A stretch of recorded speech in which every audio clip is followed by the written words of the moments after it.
Добрый дзень, паважаныя мае гледачы, з вами вячэрняя Астра, і гэта праходжанне гульні The Stanley Parable, або, як яе яшчэ інакш называюць, аповесць пра Стэнлі.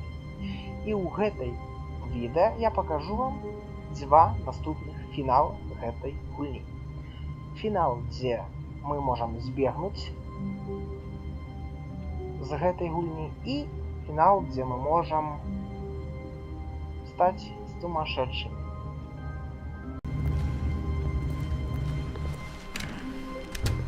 В офисе никого не было.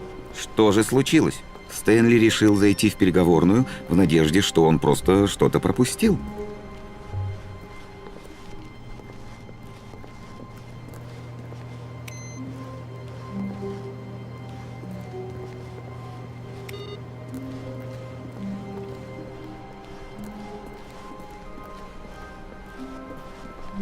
Оказавшись перед двумя открытыми дверьми, Стэнли, не раздумывая, вошел в левую.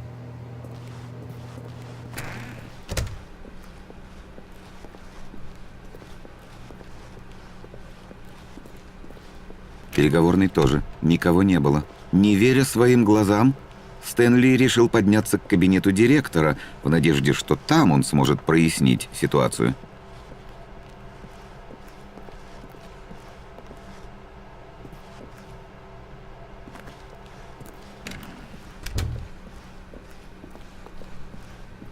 Дойдя до лестничной клетки, Стэнли поднялся наверх, к кабинету директора.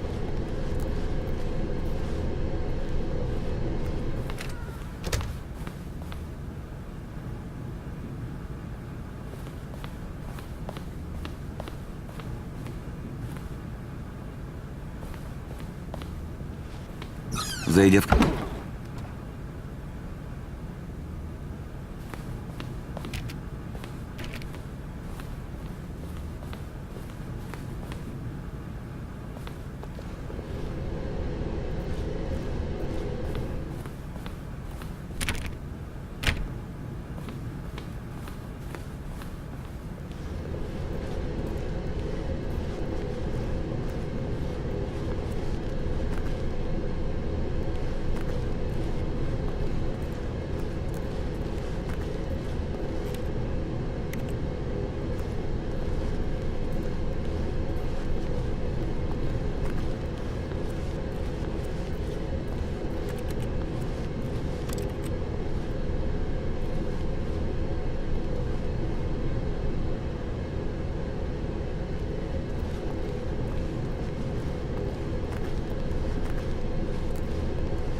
Наступним фіналом у гульні The Stanley Parable або Оповість про Стенлі з'являецца фінал, дзе Стэнлі стане сумасшедшим чалавекам.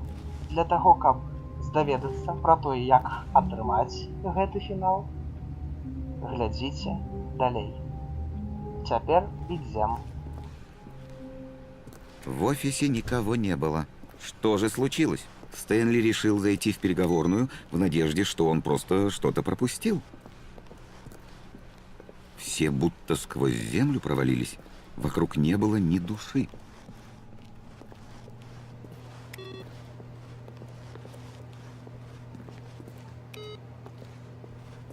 Ідзем далей.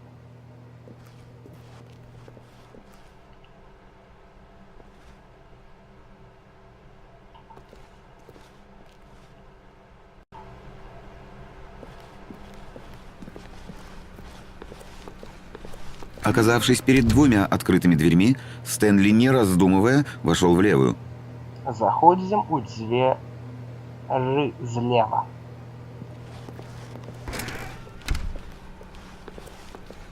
У левые двери. В переговорной тоже никого не было. Не веря своим глазам, Стэнли решил подняться к кабинету директора в надежде, что там он сможет прояснить ситуацию. Идем далей. Дойдя до лестничной клетки, Стэнли поднялся наверх, к кабинету директора.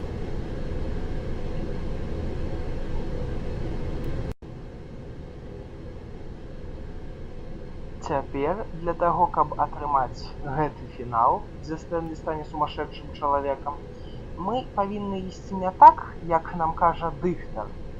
Гэта значыцца, што мы не павінны ісці наверх да пакоя кіраўніка, а павінны ісці наадварот. Зусім наадварот, уніз.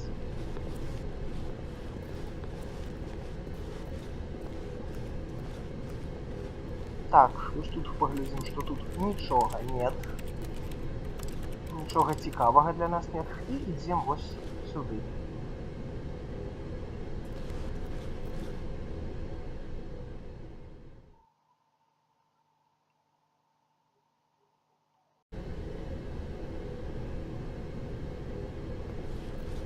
Но Стэнли испугался. Он подумал, начальник увидит его и уволит за то, что он не работает. Зачем в это непростое с экономической точки зрения время так рисковать? Просто потому, что Стэнли показалось, что все вдруг исчезли? Директор бы решил, что он спятил. И тут Стэнли осенило. «Может быть, — сказал он себе, — я и правда сошел с ума. Разве могли все вот так просто взять и исчезнуть, без всяких на то причин?» Нет, все это полная чушь. Продолжая размышлять об этом, Стэнли стал замечать и другие странности. Например, когда он посмотрел на пол, то не увидел своих ног. И почему двери сами закрывались у него за спиной? И если на то пошло, то эти помещения были слишком одинаковыми. Не повторялись ли они? «Нет-нет», — сказал Стэнли сам себе. Это было бы совсем странно. Такого не может быть в реальности. И тут он осознал, что происходит с ним. «Я же просто сплю!» — закричал он. «Это все только сон!» Ну и слава богу. Стэнли вздохнул с облегчением, найдя, наконец, объяснение всем этим странностям. Все были на месте. Никто его не уволит, и он не сошел с ума. «Должно быть, я скоро проснусь», — думал он, «и вернусь к своей скучной работе по нажатию кнопок. Так что пока я тут, надо пользоваться моментом». Стэнли представил, что он умеет летать, и принялся парить над землей. Потом пошел дальше и вообразил себя в космосе посреди звездного облака, и все это появилось. Это было так здорово. Стэнли был так рад, что все еще спит. Удивительно, что сон такой ясный. Потом ему в голову пришел один странный вопрос. Он был так восхищен всем происходящим, что раньше не подумал об этом. Что это за голос в моей голове? Все время описывает, что я делаю или о чем я думаю. Сейчас голос описывал, то, как Стэнли задумывается о нем и находит это странным. Мне снится сон про голос, который говорит о том, что я думаю о том, что он все время говорит про то, о чем я думаю, подумал Стэнли. И хотя Стэнли, полагая, что спит, спрашивал себя, а что, если и другие люди слышат этот голос, когда они спят? На самом-то деле, это был совсем не сон. Может быть, он обманывал себя, понимая, что во сне ему не нужно отвечать ни за какие поступки. Но Стэнли не спал, и сознание его было ясным. И теперь он был напуган голосом, говорящим эти слова. Ведь он был абсолютно уверен, что все это был сон. То есть голос видел и эти звезды, и как он летал сквозь них пару минут назад. Иначе как бы он все это рассказывал? Значит, этот голос был частью Стэнли. Ну, конечно, нужно только доказать, что Стэнли держит ситуацию под контролем. Стэнли медленно закрыл глаза и настроился на пробуждение. Он почувствовал легкий вес одеяла на себе и упругость матраса. Он ощутил дуновение свежего воздуха из открытого окна. «Пусть я проснусь», — подумал он. «Все это был сон. Я хочу, чтобы он закончился. Я вернусь на работу и буду снова нажимать на кнопки. Пусть будет так, это все, что мне нужно. Я хочу свою квартиру, жену и работу. Все, что мне нужно, это жить так, как я всегда жил. У меня нормальная жизнь, я тоже нормальный. Все хорошо. Я нормальный».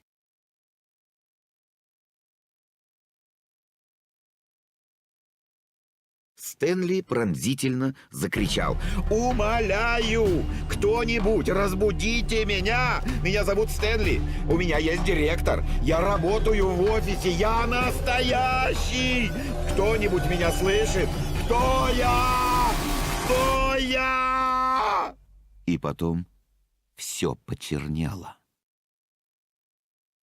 Это история о женщине по имени Мариэлла. Мариэлла проснулась у себя дома, она встала, оделась, взяла свою сумку и пошла на работу. Но именно в этот день ее променад был прерван появлением странного мужчины, который шел по улице, разговаривая сам с собой, иногда срываясь на крик, и неожиданно упал замертво на тротуар. Мариэлла позвонила в скорую и какое-то время стояла и рассматривала странного человека. «Очевидно, он был сумасшедшим», — подумала она. «Все знают, как выглядят сумасшедшие». Потом женщина подумала, как же хорошо, что она нормальная. «Я в здравом уме, я все понимаю, я отличаю реальность от выдумки». Было хорошо осознавать это, то есть в каком-то смысле этот несчастный делал счастливее ее. Но тут она вспомнила, что в этот день у нее запланирована важная встреча с очень важными людьми, от которых зависела ее карьера, а может быть и вся дальнейшая жизнь. Нужно было бежать, поэтому она простояла рядом с телом еще несколько секунд и, повернувшись, зашагала прочь.